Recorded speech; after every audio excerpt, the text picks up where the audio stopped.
महाराष्ट्रात ज्या प्रमाणामध्ये नेते वाढतात आहेत त्या प्रमाणात विजन वाढताना मात्र दिसत नाही.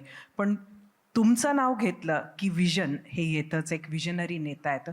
तुम्ही काय सांगाल महाराष्ट्राच्या ह्या नेत्यांना, ह्या तरुणांना, की हे विजन कसं क्रिएट होतं आणि त्यासाठी काय करावं लागतं? मुळात मला असं वाटतं की जेव्हा आपण स्वतःला पुढारी म्हणवतो, नेता म्हणवतो, तर पुढारी किंवा नेता तोच असतो की ज्याला पुढचं दिसतं. पुढचं तुम्हाला बघता आलं पाहिजे आणि पुढचं करण्याची क्षमता तुम्हाला निर्माण केली पाहिजे. मला असं वाटतं की महाराष्ट्रासारखं राज्य ज्याला इतकं प्रचंड पोटेन्शियल आहे, या राज्यामध्ये आपण जर थोडं विजननी काम केलं तर हे राज्य इतक्या वेगानं पुढे जाऊ शकतं. आणि आपण बघा, गेल्या 10 वर्षामध्ये आपण महाराष्ट्रामध्ये जी काही घडवू शकलो, 10 वर्ष हा काही फार मोठा कार्यकाळ नसतो, त्यातले मध्ये 2.5-1 वर्ष नव्हतोच, पण तरी देखील जेवढे कामं आपण करू शकलो, मला असं वाटतं त्याचं एकमेव कारण आहे की माननीय मोदीजी यांच्या नेतृत्वात आम्ही नेहमी विजननी काम केलं. ज्या प्रकारे ते एक दृष्टी ठेवून काम करतात तशा प्रकारे काम केलं आणि म्हणून महाराष्ट्र आपण बदलू शकलो. आणि पुढे तर मला असं वाटतं याच्यापेक्षा फार ग्रँड विजन आम्ही तयार केलेलं आहे. महाराष्ट्राला we want to build it as a institution, म्हणजे ज्याच्यामध्ये व्यक्तिनिरपेक्ष महाराष्ट्र चालला पाहिजे अशा पद्धतीचं गव्हर्नन्स स्ट्रक्चर हे आता महाराष्ट्रामध्ये तयार करायचा प्रयत्न आमचा चालला आहे. त्यासाठी खूप खूप शुभेच्छा. एकानंतर एक प्रकल्प येताना आम्ही सुद्धा बघतोय. आपण दावोसला सुद्धा दरवर्षी जात असतात. म्हणजे असे आपण ट्रिलियन इकॉनॉमीच्या गोष्टी करतोय. 2030पर्यंत महाराष्ट्राची इकॉनॉमी सुद्धा 1 ट्रिलियनची व्हावी हे आपलं स्वप्न आहे. पण ते ऑन ट्रॅक आहे का? आणि ह्या वर्षीसाठीचं काय ध्येय आहे? मला असं वाटतं ते ॲब्सोल्युटली ऑन ट्रॅक आहे. केवळ म्हणजे आमची जी काही रेस आहे ती थोडी इकडे तिकडे होते ते डॉलरच्या भावामुळे. कारण डॉलरचा भाव थोडा, म्हणजे रुपया थोडा खाली गेला की पुन्हा आमचं टार्गेट पुढे जातं. पण इन ॲब्सोल्यूट टर्म्स आपण जर विचार केला तर $1 ट्रिलियन इकॉनॉमी म्हणजे त्या ठिकाणी आपल्याला जो काही पल्ला गाठायचा आहे त्याच्यामध्ये आत्ता आपण 660 बिलियनवर आहोत आणि 1000 बिलियनवर जायचं आहे. म्हणजे पल्ला फक्त 440चा राहिला आहे. आणि साधारणपणे आपण जर विचार केला तर 50, 60, 70 बिलियन आपण दरवर्षी ॲड करतोच आहोत. त्याच्यामुळे जर आपण म्हणजे जेव्हा आपण हा विषय मांडला तेव्हाचा जर एक्सचेंज रेट घेतला तर 29 साली 100% आपण $1 ट्रिलियन इकॉनॉमी असू.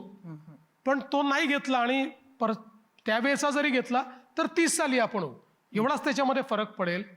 आणि मला सांगताना आनंद वाटतो की महाराष्ट्राची मजल काय आहे तर बघा, साधारणपणे आपली अर्थव्यवस्था 2013-14 साली 13-14 लाख कोटी रुपयाची होती, जी आता 54 लाख कोटीवर गेली आहे. आणि सगळ्यात महत्त्वाचं असं आहे की आपण बाय साईज आता देशातल्या कुठल्या राज्याशी कॉम्पीट करत नाही, बाय साईज आपण जगाशी कॉम्पीट करतोय. महाराष्ट्र ही जगातली 30th बिग इकॉनॉमी झालेली आहे. आणि आपला आत्ताचा जो ग्रोथ रेट आहे हा जर आपण सस्टेन केला तर या 2 वर्षामध्ये आपण UAE आणि सिंगापूरच्याही अर्थव्यवस्थेला मागे पाडू आणि त्याच्यापेक्षा पुढे महाराष्ट्र जाईल. ही महाराष्ट्राची ग्रोथ ट्रॅजेक्टरी आहे. तुम्ही 100 दिवसाचा सुद्धा एक कार्यक्रम दिला होता आणि त्यानंतर मला वाटतं काही नंबर्ससुद्धा तुम्ही लावले होते. मात्र आम्हाला जेव्हा मार्क मिळतात शाळेत किंवा वर्गात, तेव्हा जे पास होत नाही त्यांना मागे राहावं लागतं. असं कोणी निघालं नाही तुमच्या कॅबिनेटमधनं? एवढे मोठे परफॉर्मर्स आहेत सगळे. नाही, कोणी नापास झालंच नाही. याचं कारण, ज्यावेळेस हा कार्यक्रम चालू होता त्यावेळी 100 दिवसाच्या कार्यक्रमामध्ये मिड टर्म रिव्ह्यू घेतला. आणि मिड टर्म रिव्ह्यूमध्ये त्या डिपार्टमेंटला सांगितलं की बघा, तुम्ही नापासांच्या श्रेणीत आलात, तुम्हाला अजून अर्धा वेळ आहे. जवळपास प्रत्येक डिपार्टमेंटनी, म्हणजे कोणी 100% केलं, लोएस्ट असेल तर त्यांनी 80% केलं. आता आम्ही समग्र नावाच्या संस्थेसोबत एक करार केला आणि AI च्या आधारावर ॲनालिसिस केलं तर आमच्या लक्षात आलं की या ज्या 1200 सर्व्हिसेस आपण देतो यापैकी 40 सर्व्हिसेस, म्हणजे काही प्रोग्राम्स आहेत काही सर्व्हिसेस आहेत, 40 अशी आहेत आणि त्यातले 20 सर्व्हिसेस सर्वात जास्त, की 95% लोक फक्त ते यूज करतात. म्हणजे त्याचं जर बिझनेस प्रोसेस रिइंजिनिअरिंग केलं, त्याला जर बॅकएंडला सपोर्ट दिला आणि त्याच्यामध्ये प्रेडिक्टेबिलिटी आणली तर 95% लोकांचं सॅटिस्फॅक्शन होईल. त्याचं कम्प्लीट प्रोसेस रिइंजिनिअरिंग आम्ही केलेलं आहे. पण या विकासाकडे बघण्याचा अजून एक दृष्टिकोन आहे आणि तो सातत्यानं आदित्य ठाकरे मांडताना आपल्याला दिसतात. त्यांचं सतत म्हणणं असतं की हा विकास जो आहे त्यामुळे फक्त कॉन्क्रीटचं जंगल उभं राहत आहे, झाडांवर सतत कुऱ्हाड येत आहे, ट्रॅफिक जॅम्स हे प्रचंड वाढलेले आहे, प्रदूषण वाढलेलं आहे आणि हे फक्त एखाद्या शहराची स्टोरी नाही आहे, तर हे जवळजवळ आपल्याला प्रत्येक शहरात हीच परिस्थिती आहे. त्यामुळे फायनली क्वालिटी ऑफ लाईफ जी लोकांची आहे ती काय आहे? मी एकच प्रश्न विचारतो की मेट्रो 3 व्हायच्या आधीचं क्वालिटी ऑफ लाईफ काय होती आणि मेट्रो 3 नंतर क्वालिटी ऑफ लाईफ काय आहे? जे मेट्रो 3नी प्रवास करतात त्यांना विचारा. 35% ट्रॅफिक कमी झाला. आता याच मेट्रो 3ला त्यांनी अडवलं होतं आणि त्यांनी अडवल्यानंतर ज्यावेळेस सुप्रीम कोर्टामध्ये केस गेली त्या सुप्रीम कोर्टाने आपल्या जजमेंटमध्ये लिहिलेलं आहे की जी झाडं कापली जाणार आहेत ही झाडं त्यांच्या एंटायर लाईफ स्पॅनमध्ये जेवढं कार्बन सिक्वेस्टेशन करतील तेवढी ही मेट्रो 82 दिवसाच्या फेऱ्यांमध्ये करेल.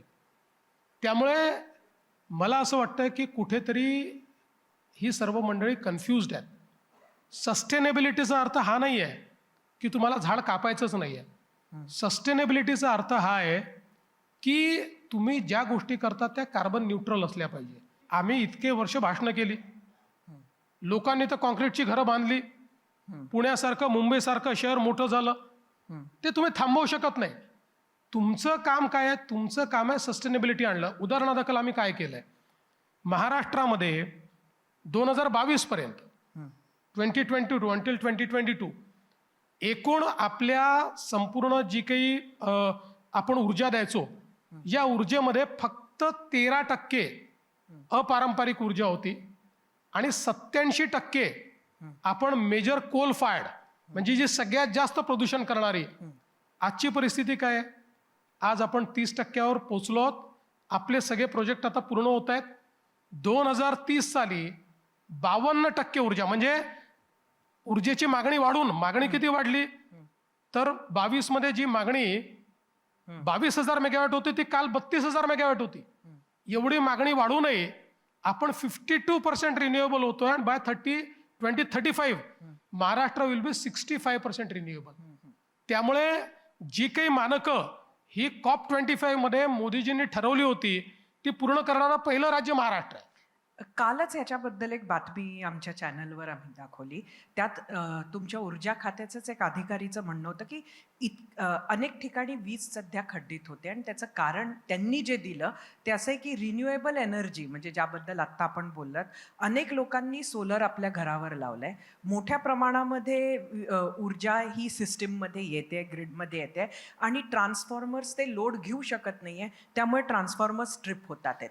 तर ही म्हणजे ह्या प्लॅनिंगचा अभाव आहे का? नाही, हा कुठलाही प्लॅनिंगचा अभाव नाही आहे. मुळामध्ये सगळ्या गोष्टी पॅरलली चाललेल्या आहेत. उदाहरणादाखल डिस्ट्रीब्युशन नेटवर्कमध्ये जवळपास आपण 30,000 कोटी रुपये इन्व्हेस्टमेंट करतोय, नवीन ट्रान्सफॉर्मर्स लावतो. असं आहे, ऑगमेंटेशन हे सगळ्यात सोपं आहे, ते पटकन होतं. डिस्ट्रीब्युशन हे कठीण आहे, त्याचं काम चाललेलं आहे. आणि सगळ्यात कठीण ट्रान्समिशन आहे. ट्रान्समिशनमध्ये जे कॉरिडॉर आता आपण सुरू केलेले आहेत आणि जे कंप्लीट केले आहेत, हा एक रेकॉर्ड आहे. महाराष्ट्राने केलेलं आपण जर बघितलं तर रेकॉर्डच आहे.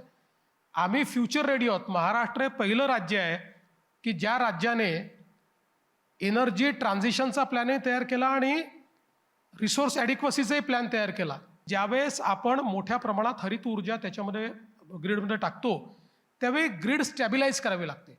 पण त्यातही मला आपल्याला सांगितलं पाहिजे, ग्रीड स्टॅबिलायझेशन करता पंप स्टोरेजचे प्रकल्प महाराष्ट्राने तोही एक रेकॉर्ड केला आहे. 80,000 मेगावॅटचे पंप स्टोरेजचे प्रकल्प हे आता आम्ही त्या ठिकाणी साईन केले आहेत आणि 10,000 मेगावॅटचे तर पुढच्या 2 वर्षात पूर्ण होतील.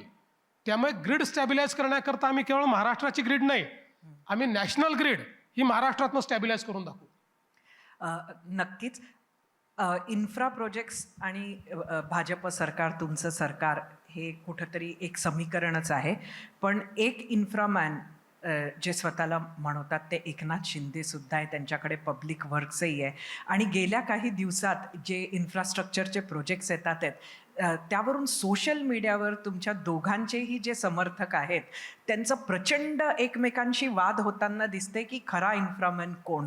तर हेल्दी कॉम्पिटिशन ही चांगली आहे, कारण गोष्ट चांगली आहे, पण हा सुप्त संघर्ष एकंदरीत जो दिसून येतो आणि तो सतत दिसून येतो, आत्ता हा फक्त सोशल मीडियाच्या माध्यमातून समोर आलाय.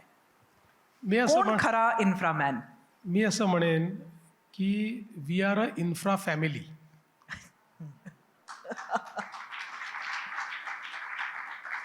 We are a infra family. ही सगळे प्रकल्प मी मुख्यमंत्री असताना आम्ही सुरू केलेली आहेत आणि या सगळ्या प्रकल्पांमध्ये मंत्री म्हणून शिंदे साहेब राहिले आहेत, माझ्यासोबत राहिले आहेत. काही काळ ते मुख्यमंत्री देखील होते. त्यामुळे म्हणून याला श्रेय आहे, त्याला श्रेय आहे. मला या गोष्टीचा आनंद आहे की आमच्या महायुतीच्या सरकारने सुरू केलेले प्रकल्प आमचंच सरकार पूर्ण करत आहे, याचा मला आनंद आहे. आणि म्हणून मी तुम्हाला सांगतो, बघा, आमचं विजन तुम्ही जर बघितलं, एकूण एक प्रकल्प 14 ते 19 मध्ये आम्ही सुरू केलेला प्रकल्प आहे. म्हणजे किती पुढचं आम्ही त्यावेळेस बघितलं होतं. हे जर मध्ये 2.5 वर्ष अडथळा आला नसता तर आज या सगळ्या प्रकल्पांना कितीतरी आधी पूर्ण करून उरलेले जे आता आम्ही हातात प्रकल्प घेतले आहेत तेही आता पूर्णत्वास आले असते. त्यामुळे मला असं वाटतं की आम्ही इन्फ्रा फॅमिली आहोत. कुठलाही श्रेयवादाचा विषय नाही आहे. आणि दुसरं एक तुम्हाला सांगतो, काय असतं की कधी अनेक वेळा कार्यकर्ते वगैरे त्यांची बिचाऱ्यांची एक सीमित बुद्धी असते. त्यामुळे त्यांना असं वाटतं की माझाच नेता मोठा आहे असं दाखवलं पाहिजे. पण जे मोठे लोक असतात, मी आहे, शिंदे साहेब आहेत, आम्ही लोकांनी या भानगडीतही पडू नये. ज्याचं त्याचं श्रेय ज्याला त्याला मिळत असतं, कोण काय करतं लोकांना माहिती असतं. तेव्हा आम्हाला त्या भानगडीशी काही घेणं देणं नाही.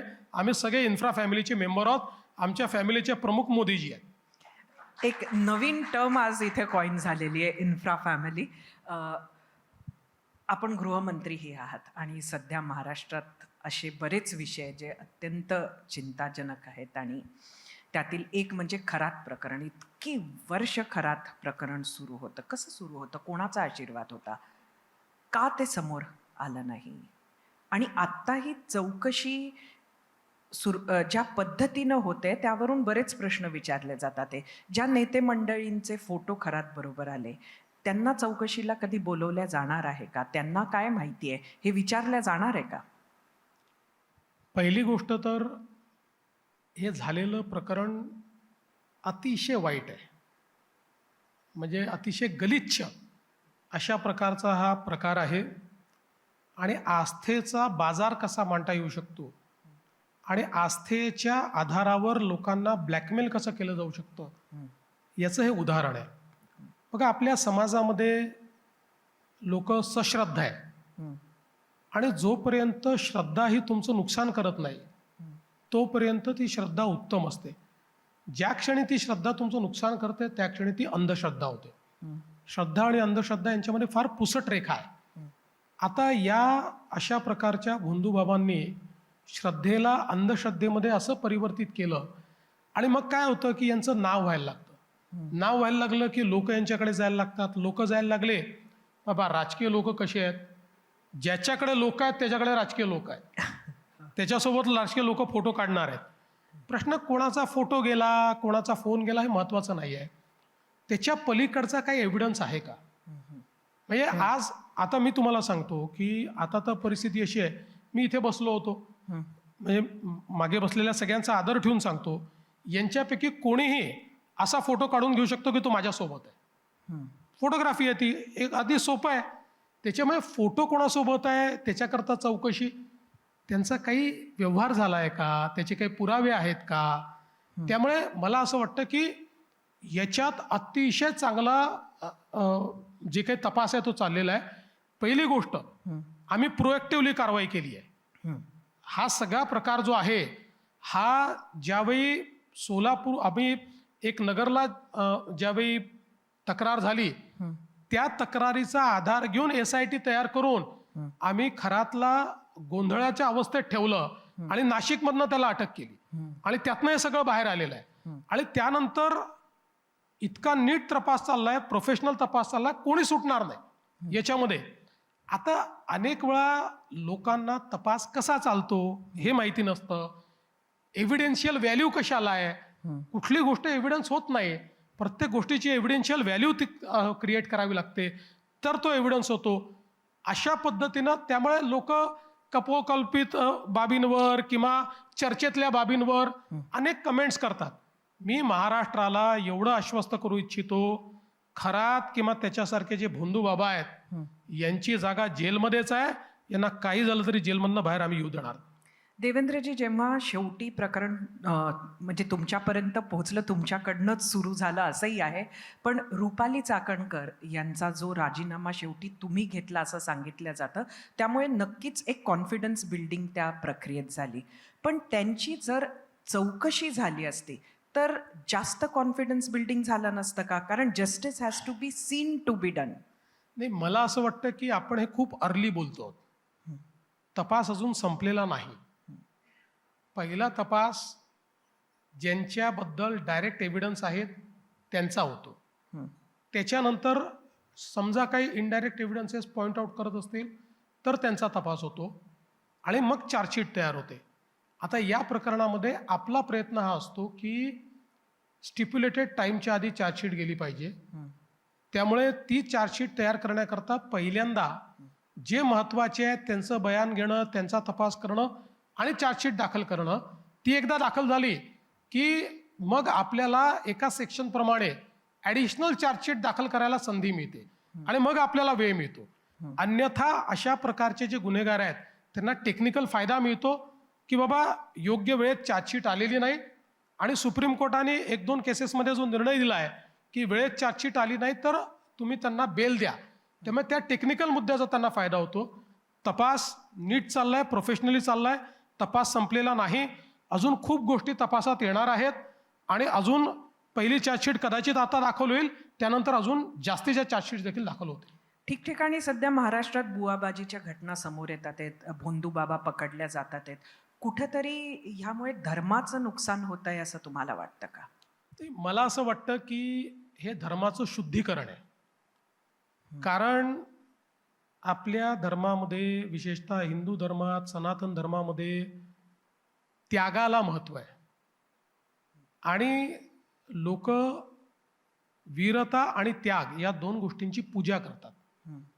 आणि ज्यावेळी एखादा व्यक्ती त्यागी आहे असं वाटतं त्यावेळी लोक त्याची पूजा करतात. पण तो व्यक्ती जर त्यागीच्या ऐवजी भोगी निघाला तर त्या व्यक्तीचा तिरस्कारही आपल्या समाजामध्ये तेवढाच केला जातो. त्यामुळे मला असं वाटतं की आज लोकांमध्ये या विशेषतः खरात प्रकरणामुळे एक हिंमत येते. बघा, याही प्रकरणात महिला समोर यायला तयार नव्हत्या, कारण त्यांचं एक प्रकारे सर्वस्वच संपलेलं होतं, बदनामीची भीती होती. पण प्रोफेशनली महिला अधिकाऱ्यांना मध्ये घालून त्यांना समजवून आणि त्यांना आपण त्याच्यामध्ये आणलं. या एका प्रकरणामुळे आज अशा प्रकारची जी काही मंडळी आहेत त्या मंडळींच्या बद्दल महिलांचा देखील एक कॉन्फिडन्स वाढला आणि त्या पुढे येऊन त्यांच्याबद्दल आज तक्रारी देऊ लागल्यात. त्यामुळे अजून 4-5 केसेस अशा प्रकारच्या आल्यात. पण या 5-6 केसेसमुळे एकूणच जे काही धार्मिक मंडळी आहेत किंवा जे काही कोणाचे गुरुवर्य आहेत हे सगळे वाईट आहेत असं म्हणणं अतिशय अयोग्य होईल. मूळ महाराष्ट्र जो आहे याची प्रवृत्ती ही संतांची प्रवृत्ती आहे. मूळ महाराष्ट्र हा वारकरी धर्म सांगणारा, महाराष्ट्र धर्म सांगणारा महाराष्ट्र आहे. त्यामुळे आपण जर विचार केला तर अपवाद बाजूला ठेवलेत तर बहुतांश या ठिकाणी जे आमचे आध्यात्मिक गुरु आहेत ते उत्तम काम करतात. त्यांनाही या चष्म्याने पाहणं काही योग्य होणार नाही. एक असंही सांगितलं जातं की खरातकडे पाहण्याचा चष्मा नक्की कुठला होता, तर एकनाथ शिंदे आणि त्यांची लोकं ही खरातकडे फार जात होती म्हणून ही कारवाई झाली, असंही वक्तव्य करणारी लोक आहेत. आता खरात कोणाकोणाकडे जात होता हे जर मी जाहीरपणे सांगितलं तर अनेक लोकांना तोंड दाखवायला जागा राहणार नाही. त्यामुळे विनाकारण एकनाथराव शिंदेंना त्यात ओढायचं आणि मग त्याच्यात कुठेतरी त्यांच्यात आणि आमच्यात वाद लावायचा. आम्ही दोघे इतके खुळे आहोत का? आता राजकारणात खूप वर्ष झाले आम्हाला. त्याच्यामुळे अशा प्रकारच्या कोणाच्या वक्तव्याने काही मला असं वाटतं त्याच्यावर परिणाम होणार नाही. मुळामध्ये राजकीय माणसांचे अनेकांशी संबंध येतात. प्रश्न एवढाच आहे की खरातांच्या त्याच्या कुठल्या कामामध्ये, त्याच्या कुठल्या कृत्यामध्ये डायरेक्ट इनडायरेक्ट त्याला सपोर्ट होता का, असा कोणाचा पुरावा आहे का? असं काही नाही आहे. त्यामुळे मला असं वाटतं की या सगळ्या गोष्टी अतिशय चुकीच्या आहेत. ज्यावेळी आमच्या हे लक्षात आलं आणि याच्यातले विसल ब्लोअर्स आहेत, ते whistle blowers they reached out to me, ते माझ्यापर्यंत पोचले आणि त्यामुळे त्याची जी काही म्हणजे हे आहे म्हणजे किती ते भयानक आहे, त्याची भयानकता ही लक्षात आल्यानंतर आम्ही ती कारवाई केली आहे. ती मग याच्याकरता केली का त्याच्याकरता केली असा विषयच नाही आहे. देवेंद्रजी, नंतर पोलिसांनी जे काही सामान त्याच्याकडनं जप्त केलं त्यामध्ये तुमचेही फोटोज होते ज्यावर म्हणजे क्रॉस मार्क केलेला होता. अशा पद्धतीची अगदी पत्रकार परिषद घेऊन हे सांगितल्या गेले लोकांकडनं. यात किती तथ्य आहे? बघा, अशा अनेक गोष्टी चालू आहेत, अनेक गोष्टी लोक सांगतात. मला असं वाटतं की याबद्दल पोलिसांनी बोललेलं बरं. तुम्ही नकार देत नाहीये. तुम्हाला राजकारणात आजच्या खरंच समजतं का की आपला शत्रू कोण आहे, मित्र कोण आहे? खूप कठीण होतं का? राजकारणामध्ये कोणी परमनंट शत्रू नसतं आणि कोणी परमनंट मित्र नसतं.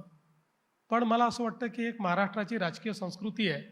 त्यामुळे महाराष्ट्रामध्ये जे कोणी असतील ते एकतर मित्र आहेत, नाही तर राजकीय विरोधक आहेत. शत्रू कोणीच नाही.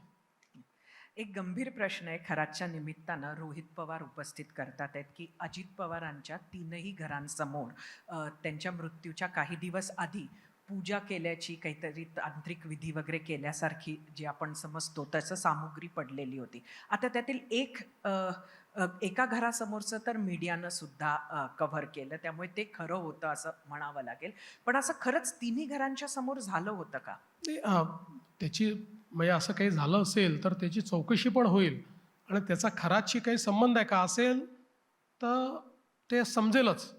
कारण आता फार काही खरात चूप बसण्याच्या परिस्थितीत राहिलेला नाही आहे. त्याला योग्य प्रकारे समज जी आहे ती मिळालेली असल्यामुळे आता तोही पोपटासारखा बोलतोय. त्याच्यामुळे सगळ्या गोष्टी बरोबर बाहेर येतील. देवेंद्रजी, वोट जिहाद, कॉर्पोरेट जिहाद काय होतंय फडणवीसांच्या राज्यात? मी तर असं म्हणेल की तुमचा चष्मा जसा आहे तसं तुम्हाला दिसेल. तुमचा चष्मा जर असा असेल की बाबा आमचं राज्य आलं म्हणून हे होत आहे तर तुम्हाला तसं दिसेल. आणि तुमचा चष्मा जर असा असेल की असलेल्या चुकीच्या गोष्टी आमच्या राज्यामध्ये बाहेर काढून आम्ही त्या गोष्टी संपवतो आहोत तर तसं तुम्हाला दिसेल. त्यामुळे मी तुम्हाला सांगतो, काही घटना या घडलेल्या आहेत, त्या चुकीच्याच आहेत. पण हे सांगत असताना मला या ठिकाणी स्पष्ट केलं पाहिजे, TCS कंपनीची यात कुठेही चूक नाही. TCS कंपनीनी संपूर्ण तपासामध्ये पूर्ण सहकार्य केलं आहे. पहिल्या दिवशी त्यांनी या संदर्भातलं भूमिका मांडून हे सगळं कंडेम केलेलं आहे. आणि ज्या ज्या प्रकारच्या व्यवस्था आपण साधारणपणे प्रायव्हेट कॉर्पोरेट कंपनीला सांगतो त्या सगळ्या व्यवस्था TCSने त्या ठिकाणी ठेवल्या होत्या. त्यामुळे TCSला बदनाम करणं हे काही योग्य नाही. TCS आपल्या देशातली नंबर 1ची कंपनी आहे आणि आपली ग्लोबल कंपनी आहे. त्यामुळे याचा फायदा घेऊन त्यांना बदनाम करणं, पण त्या लोकांनी तिथे जे केलं आहे ते सत्य आहे. त्यामुळे त्यांना ती जी काही शिक्षा आहे ती झाली पाहिजे. तुम्ही या सगळ्या प्रकरणाकडे कसं बघता? म्हणजे बऱ्याच घटना घडल्या, तुम्ही याच्याकडे जिहाद म्हणून बघता की गुन्हा म्हणून बघता? बघा, असं आहे की जिहाद ही मला असं वाटतं की एक बोलीभाषा झालेली आहे. त्यामुळे ॲक्च्युअल जिहादचा अर्थ काय आहे, आपण जिहाद कशाकरता वापरतो, हा गुन्हाच आहे. पण याला जिहादचं नाव का आलं, याचं एकमेव कारण असं आहे की राज्यामध्ये गेल्या काही वर्षांमध्ये अतिशय सुव्यवस्थितपणे नियोजन करून अशा प्रकारच्या घटना घडत आहेत. म्हणजे सुरुवातीच्या काळात जेव्हा लव जिहाद हा विषय मांडला जायचा, तर मी देखील म्हणायचो की एखाद दुसरी घटना होते, या घटनांमध्ये याला एवढा मोठा रूप का येत आहे. पण अलीकडच्या काळात इतक्या मोठ्या प्रमाणात अशा घटना दिसत आहेत की ज्याच्यामध्ये आपली आयडेंटिटी लपवायची, मुलींना जाळ्यात ओढायचं, त्यांच्याशी लग्न करायचं, लग्न करून त्यांचं धर्मांतरण करायचं, आणि ते झाल्यानंतर एखादं मूल झालं की सोडून द्यायचं आणि मग दुसऱ्या मुलीशी लग्न करायचं. असे इतके प्रकरणं. आणि मग नंतर लक्षात येतं की हे शेवटी फेसबुक वगैरे प्रोफाईल तयार करतात आणि त्यातनं आपली आयडेंटिटी वेगळी, मी कुठल्या तरी या कंपनीत आहे, मी कुठेतरी तो बिझनेस करतोय, अशी खूप मोठ्या प्रमाणात ही प्रकरणं बाहेर येत आहेत. त्यामुळे कुठेतरी एक डिझाईन याच्या पाठीमागचं दिसतंय. आणि म्हणूनच आपल्याला अशा प्रकारच्या ज्या मानसिकता आहेत, बघा मी तुम्हाला एक गोष्ट स्पष्टपणे सांगतो, एखाद्या मुस्लिम तरुणाने एखाद्या हिंदू तरुणीशी लग्न केलं, कोणाचा आंतरजातीय आंतरधर्मीय विवाह झाला, याला आमचा ना नाही आहे. पण सुनियोजित पद्धतीने एखाद्या मुलीला त्या ठिकाणी धर्मांतरणाकरता चुकीची आयडेंटिटी देऊन, आमिष देऊन किंवा फोटो काढायचे मग तिला ब्लॅकमेल करायचं आणि लग्न करायचं, या सगळ्या गोष्टी चुकीच्या आहेत. याच्या विरुद्ध आम्ही कडक कारवाई करणार आहोत. त्याचा कायदाही आम्ही केलेला आहे आणि ती कडक कारवाई होईलच. या विरोधात तुमच्या पक्षातील अनेक नेते मंडळी आहे की ज्यांनी विशेष मोहीम या बाबतीत ते राबवताना आपल्याला दिसतात. त्यांचा तो अजेंडा असा शब्द मी वापरते की त्यांनी ठरवलं असेल की आपण ह्या क्षेत्रातच काम करायचं. एक 3-4 दिवस आधी आम्ही इम्तियाज जलील यांचा एक इंटरव्ह्यू केला होता. त्यात त्यांना त्यांच्या भाषेबद्दल मी प्रश्न विचारला होता. तेव्हा त्यांनी म्हटलं होतं की मी अगदी चूप राहायला तयार आहे, मी एकही प्रतिक्रिया देणार नाही. पण मुख्यमंत्र्यांनी हे जे पिल्लू सोडून ठेवले, म्हणजे त्यांच्या भाषेत सांगते, त्यांना मुख्यमंत्र्यांनी जर ते जे बोलतात त्यानंतर समज दिली तर मी प्रतिक्रिया कधीही देणार नाही. हे माझं आव्हान आहे मुख्यमंत्र्यांना, असं त्यांनी म्हटलं. तुम्ही ती चॅलेंज स्वीकार करताय का? असं आहे, क्रियेला प्रतिक्रिया आहे. या ज्या प्रतिक्रिया येणं सुरू झालं याचे जनकच MIM आहे. ज्या प्रकारे MIMनी भाषा वापरली त्यातनंच या गोष्टी सुरू झाल्या. 15 मिनिटाकरता पोलीस काढून टाका, मग आम्ही काय करतो बघा, ही भाषा कोणी वापरली. आणि इम्तियाज जलील फार छोटा माणूस आहे, म्हणजे छोटा नाही पक्षाच्या दृष्टीने, तसा माझा मित्र आहे तो काही हे, पण त्याच्या पक्षातला फार छोटा माणूस आहे. हे ओवेसींनी म्हणावं, ओवेसींनी ही गॅरंटी द्यावी की ते आणि त्यांच्या पक्षातलं कोणी बोलणार नाही. मी आव्हान स्वीकारतो, मी गॅरंटी देतो, माझ्या पक्षातलं कोणी बोलणार नाही. पण कुठेतरी याचमुळे एका पद्धतीचं पोलरायझेशन महाराष्ट्राच्या राजकारणात झालं आणि स्थानिक स्वराज्य संस्थांमध्ये तुम्ही पण वाढलात आणि ते पण वाढलेत. मला असं वाटतं की संपूर्ण स्थानिक स्वराज्य संस्थांमध्ये इतकी भाषणं मी केली, इतकी, प्रत्येक कुठलंही भाषण काढा, माझ्या भाषणामध्ये विकासाच्या व्यतिरिक्त एकही शब्द नाही.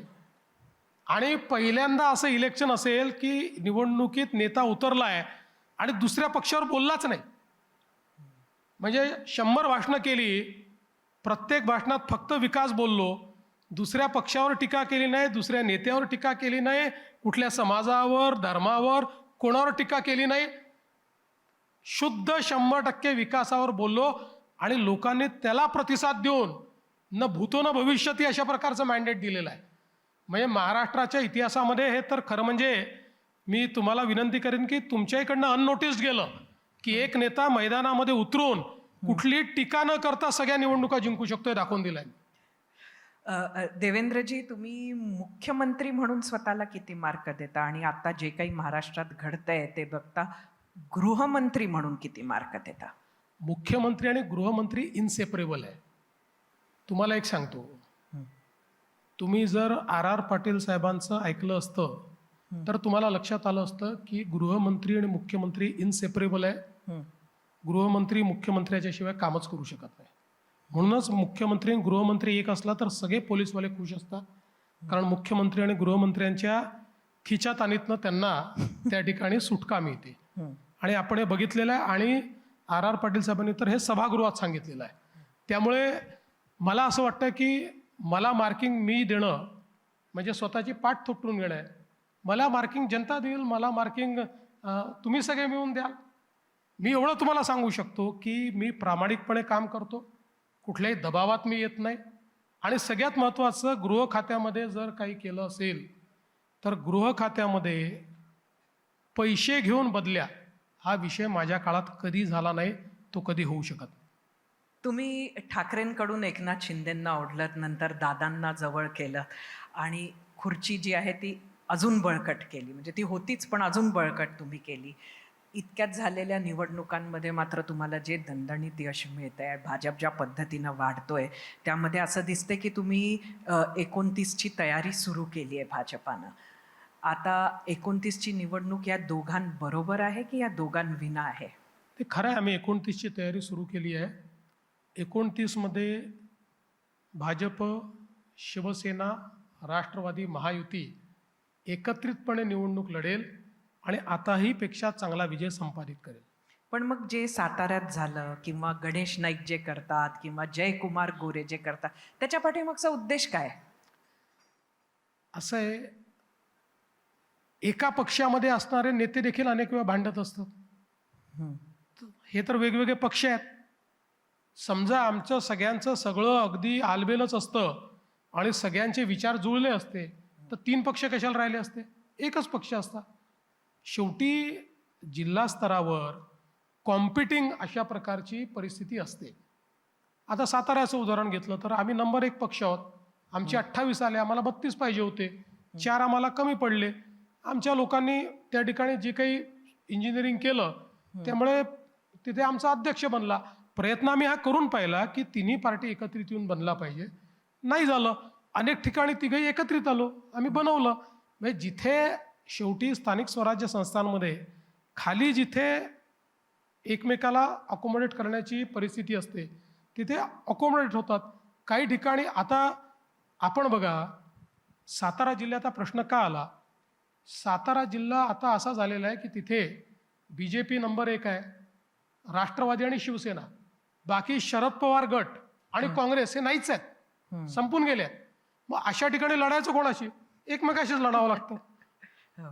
त्यामुळे तुषार दोशींची बदली हे एकनाथ शिंदेंचं सातवन होतं का? नाही, असं नाही आहे. ती काही त्यांची एकट्याची बदली केलेली नाही, बदली 4-5 लोकांची केली आहे. पण हे देखील खरं आहे की वातावरण जी काही आहे त्या वातावरणामध्ये त्यांनाही तिथे काम करणं कठीण गेलं असतं. आणि रोज पालकमंत्री आणि त्यांनी समोरासमोर यायचं आणि मग यांच्या मनात त्यांच्याबद्दल, त्यांच्या मनात यांच्याबद्दल. त्यामुळे शिंदेसाहेबांनी मला विनंती केली की आपण या संदर्भात विचार करा, म्हणून त्यांची बदली केली. पनिशमेंट म्हणून बदली नाही आहे. राज्याच्या राजकारणात प्रश्न कुठलाही असो, तो येऊन उभा राहतो तो एकाच व्यक्तीकडे, ते म्हणजे देवेंद्र फडणवीस. सगळे पक्षही तुम्ही चालवता असंही म्हटलं जातं. एकेकाळी हेच शरद पवारांबद्दल म्हटलं जायचं, आता ते तुमच्याबद्दल म्हटलं जातं. तुम्हाला काय वाटतं? बघा, जसं राज्यामध्ये काही घडलं की त्याचं श्रेय मला मिळतं, तसं काही चांगलं झालं तर त्याचंही श्रेय मलाच मिळायला पाहिजे की नाही? मग ते नाही मिळत, पण त्याची हरकत नाही. शेवटी काय असतं की आता आमचं जी काही आमची महायुती आहे, या महायुतीचा प्रमुख मी आहे, मुख्यमंत्री म्हणून, सर्वात मोठा पक्ष म्हणून, सर्वात मोठ्या पक्षाचा प्रमुख म्हणून. त्यामुळे अर्थातच जे काही घडेल त्याची जबाबदारी मला घ्यावीच लागेल. तेव्हा माझ्याकडे ती जबाबदारी येते. म्हणजे हे खरं आहे की अनेक वेळा अशा गोष्टी मला समजतात की ज्या मी केल्या आहेत, की ज्या मला माहिती नसतात. पण लोक त्या ठिकाणी सांगतात हे तर फडणवीसांनीच केलं, हे फडणवीसांनीच इंजिनियर केलं. ठीक आहे, असं राजकारणात चालू असतं. अजितदादा गेल्यानंतर तुम्ही त्यांच्या परिवाराला सांभाळून घेतलं. आम्ही बघितलं की सुनेत्रा पवारांची उमेदवारी ही बिनविरोध व्हावी यासाठी मनाचा मोठेपणा दाखवत तुम्ही अगदी हर्षवर्धन सपकाळांना सुद्धा फोन केला. आणि आता उपमुख्यमंत्री म्हणून त्या काम करत असताना तुम्ही त्यांचं हँड होल्डिंग करताय, हे सुद्धा सगळेजण पाहतायत. पण हेच हँड होल्डिंग तुम्ही त्यांच्या पक्षाच्या आत त्यांचं करू शकणार आहात का? कारण त्यांच्या पक्षाच्या समोर सुद्धा बऱ्याच चॅलेंजेस आहेत आणि त्यातलं एक मोठं चॅलेंज आहे ते म्हणजे त्यांच्या आमदारांची एकूण इन्सिक्युरिटी. आणि ऑफ द रेकॉर्ड बरेच आमदार राष्ट्रवादी काँग्रेसचे हे भाजपमध्ये येऊ इच्छितात. हे तुम्हालाही माहिती आहे. नाही, मला असं वाटतं की सुरुवातीच्या काळात ती इन्सिक्युरिटी होती. त्यांनाही असं वाटत होतं की सुनेत्रा वहिनी या हा कारभार चालवू शकतील की चालवू शकणार नाही. पण आता गेली 2-1 महिने मी बघतोय ते अतिशय दृढतेनं चालवतात. आणि माझं असं मत आहे की पॉलिटिकली त्या स्टॅबिलाइज होतील असं दिसतंय. हं. आणि जे काही पक्ष चालवण्याचं काम आहे ते उत्तम प्रकारे करू शकतील. आता त्यांची पण इन्सिक्युरिटी ही कमी व्हायला लागलेली आहे. त्यामुळे मला असं वाटतं की 1 महिन्यात, 2 महिन्यात, 3 महिन्यात पक्ष पूर्णपणे स्टेबल होईल. काही मला त्याच्यामध्ये अडचण वाटत नाही. त्यांच्या पक्षातल्या कोणाला आम्ही आमच्या पक्षात घेणार नाही. त्यांच्या पक्षातले लोक त्यांच्याच पक्षात राहतील.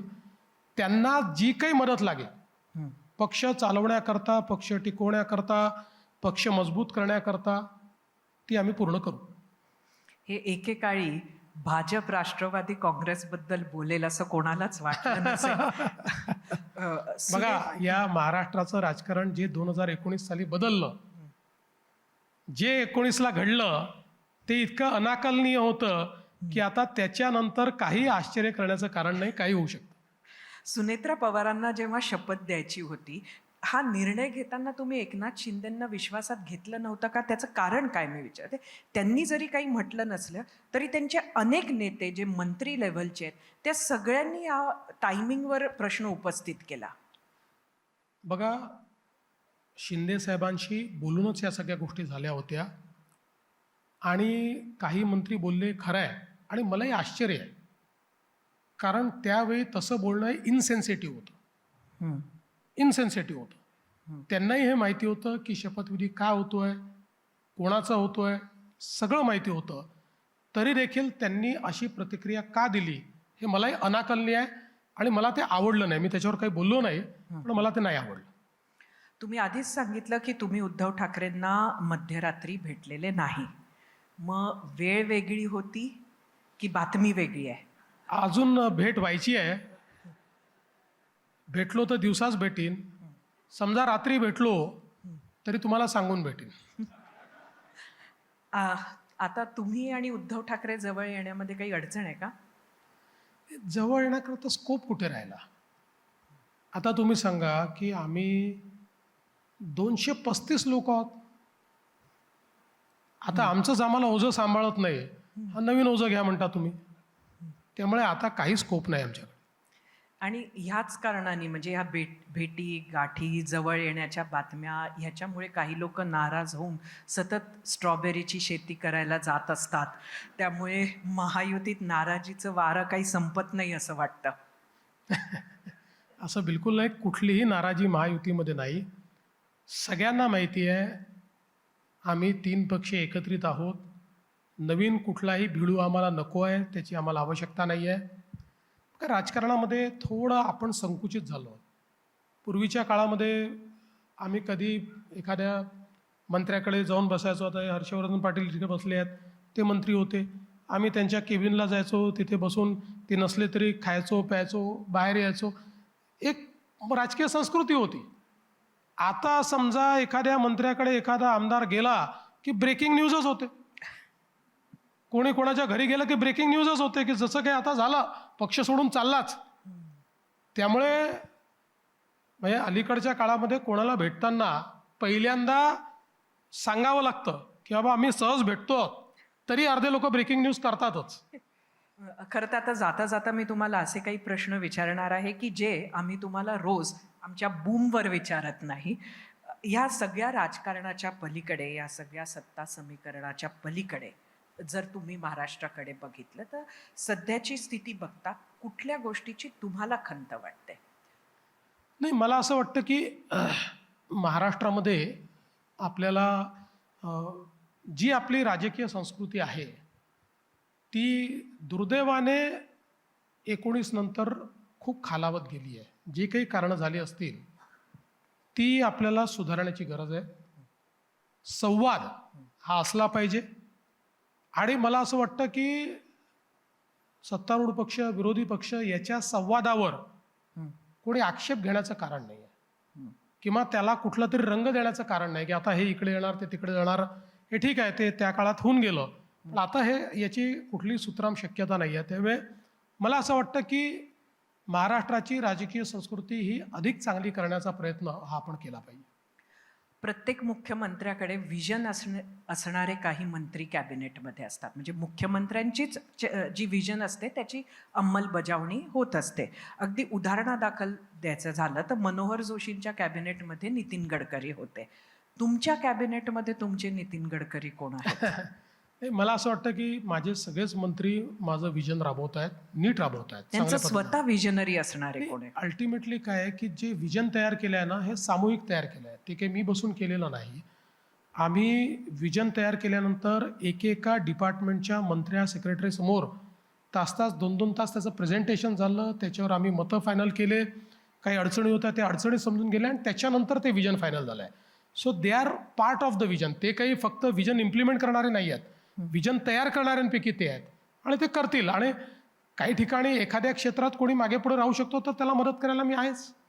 विधिमंडळात एकेकाळी लायब्ररीत सगळ्यात जास्त वेळ बसून वाचन करणारा आमदार म्हणजे देवेंद्र फडणवीस होते. आज देवेंद्र फडणवीसांना वाचन करायला वेळ मिळतो का आणि काय वाचता तुम्ही? नाही, खरं म्हणजे मला वेळ मिळत नाही.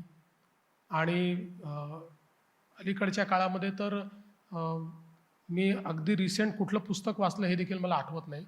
आता कामाचंच वाचणं हे जास्त होतं. मला अजूनही वाचायला फार आवडतं. म्हणजे मला जर चान्स मिळाला तर मी 2-4-10 पुस्तकं कधी वाचायला आतुर असतो. पण अलीकडच्या काळात ते वाचणं कमी झालं. आणि दुसरं काय होतं की पूर्वी आपण रिसर्च करायचो. मला सवय होती, मी 10-10, 20-20 पुस्तकातनं रिसर्च करायचो. आता पहिले गुगल आलं, त्यातही थोडा रिसर्च करावा लागायचा. आता AI इंजिन आले आहेत. आता त्या AI इंजिनमुळे तुम्ही ग्रॉकवर जा, क्लाउडेवर जा किंवा जिमिनायवर जा, तुम्हाला जे पाहिजे ते रिसर्च करून तुम्हाला मिळते. फक्त तुम्हाला तेवढी बुद्धी पाहिजे की त्यातला कुठला रिसर्च आपल्याला घ्यायचा आहे. त्यामुळे मला असं वाटतं की थोडा डोके आळशी व्हायला लागला आहे. त्यामुळे मला सारखं वाटतं की वाचन वाढवलं पाहिजे, पण त्याच्यावर अजून इम्प्लिमेंटेशन तर करू शकलेलं नाही मी. फडणवीस सरकार 1.0 ते फडणवीस सरकार 3.0 मध्ये देवेंद्र फडणवीस टू देवा भाऊ अशी एक जर्नी झाली. मूळचा देवा आणि आता नव्यानं झालेला भाऊ, यात भाऊ खूप भाव खाऊन जातोय असं वाटतं का तुम्हाला? नाही, मूळचा देवाच आहे. फक्त तो देवा मॅच्युअर झाल्यामुळे भाऊ झाला आहे. त्याला इतके झटके पडले की त्या झटक्यांनी त्याला भरपूर मॅच्युअर केलेलं आहे. त्यामुळे तो देवापासून भाऊ झालेला आहे. पंतप्रधान शरद पवारांना गुरु मानतात. तुम्ही काय शिकलात पवारांकडनं? असं आहे की पवारसाहेब आपले विरोधक असले तरीही शिकण्यासारख्या गोष्टी त्यांच्याकडनं आहेतच. आणि सगळ्यात शिकण्यासारखी गोष्ट आहे त्यांचं सातत्य.